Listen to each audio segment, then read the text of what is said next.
ஆயிஷா ரலியல்லாஹு அன்ஹா அவர்கள் கூறுகின்றார்கள், அல்லாஹ் இரண்டு சாராருக்கு குர்ஆன் ஹதீஸுடைய இல்மை கொடுக்க மாட்டான். அவர்கள் ஒரு சாரார் யார் தெரியுமா?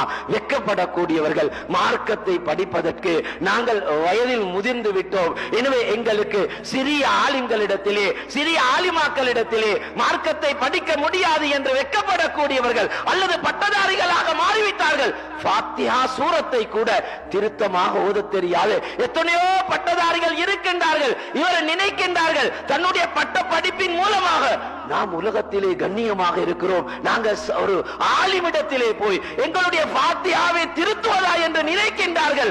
ரசூலுல்லாஹ் ஸல்லல்லாஹு அலைஹி வஸல்லம் கூறினார்கள், வெட்கப்படக்கூடியவர்கள், பெருமை அடிக்கக்கூடியவர்கள் இவர்கள் இருவருக்கும் அல்லாஹ் குர்ஆன் ஹதீஸுடைய இல்மை, இந்த வஹீயுடைய இல்மை, அதனுடைய பாக்கியத்தை, அதனுடைய சிறப்புகளை அல்லாஹ் தஆலா கொடுக்க மாட்டான். இல்மை படிக்கக்கூடிய மாணவர்களுக்குரிய வயது வித்தியாசம் கிடையாது.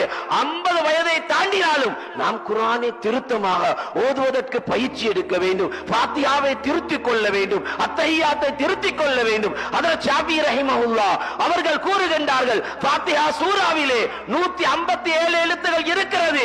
ஒருவர் ஃபாத்திஹாவை சரியாக ஓதினால் தான் அவருடைய தொழுகை ஏற்றுக்கொள்ளப்படும். அந்த சூராவிலே ஒரு எழுத்தை பிழையாக உச்சரிக்கிறார். மேலான கண்ணியமான பெரியோர்களே, சகோதரர்களே, அவருடைய ஃபாத்திஹா ஏற்றுக்கொள்ளப்பட மாட்டாது. அவ்வாறு ஏற்றுக்கொள்ளப்படாவிட்டால் அவருடைய தொழுகையுடைய நிலை என்ன தெரியுமா?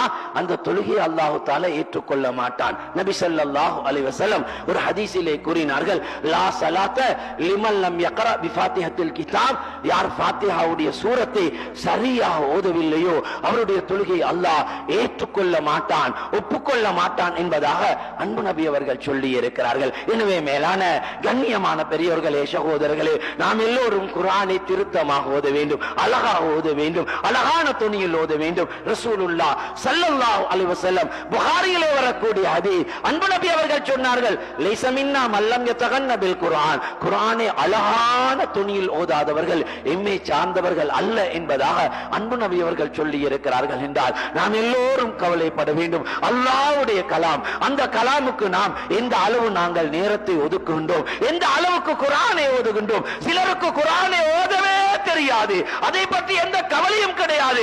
நாம் படித்து பட்டதாரிகளாக இருக்கிறோம், எங்களோட குழந்தைகள் படித்து பட்டம் பெற்று விட்டார்கள், அந்த குழந்தைகளுக்கு குர்ஆனே தெரியாது என்றால் எவ்வளவு கவலையான விடயம். மேலான கண்ணியமான பெரியோர்களே, சகோதரர்களே, எனவே ரசூலுல்லாஹ் ஸல்லல்லாஹு அலைஹி வஸல்லம் ஹதீஸிலே கூறினார்கள், தாலிபுல் இல்மை பற்றி சொன்னார்கள், இல்மை படிக்கக்கூடிய மாணவர்கள் என்று சொன்னார்கள். அவர்கள் வயோதிபர்களாக இருந்தாலும் இல்மை படிக்கும் நோக்கத்திலே ஒரு பாதையில் நடக்கிறார்கள் என்றால் அவர்கள் இல்மை படிக்கக்கூடிய மாணவர்களாக இருக்கிறார்கள். இவர்களை பற்றி அன்பு நபி ஸல்லல்லாஹு அலைஹி வஸல்லம் சொன்னார்கள், இல்மை படிக்கக்கூடிய நோக்கத்தில் நீங்கள் ஒரு பாதையில் நடந்து செல்வதாக இருந்தால் அவர்களை பற்றி குறிப்பிடும் போது அவர்கள் நடக்கக்கூடிய பாதை சுவர்க்கத்துக்குரிய பாதை என்பதாக, சுவர்க்கத்துக்குரிய பாதையை அல்லாஹ் அவர்களுக்கு இலகுபடுத்தி கொடுக்கிறான் என்பதாக அன்பு நபி அவர்கள் சொன்னார்கள். இல்மை படிக்கக்கூடியவர்களை பற்றி குறிப்பிடும் போது ரசூலுல்லாஹ் ஸல்லல்லாஹு அலைஹி வஸல்லம் சொன்னார்கள், அவர்களுடைய உணர்விலே அவர்கள் பூமிக்கு மேலால் நடந்து கொண்டிருக்கிறார்கள் என்று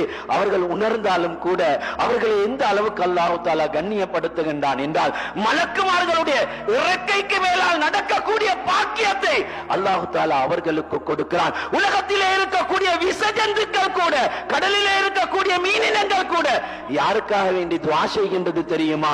தாலிபுல் இல்முக்காக வேண்டி, இல்மை படிக்கக்கூடியவர்களுக்காக வேண்டி துஆ செய்து கொண்டிருக்கிறது, இஸ்திக்பார் செய்து கொண்டிருக்கிறது என்பதாக அன்பு நபி அவர்கள் சொல்லிவிட்டு அதற்கான காரணத்தை சொன்னார்கள்.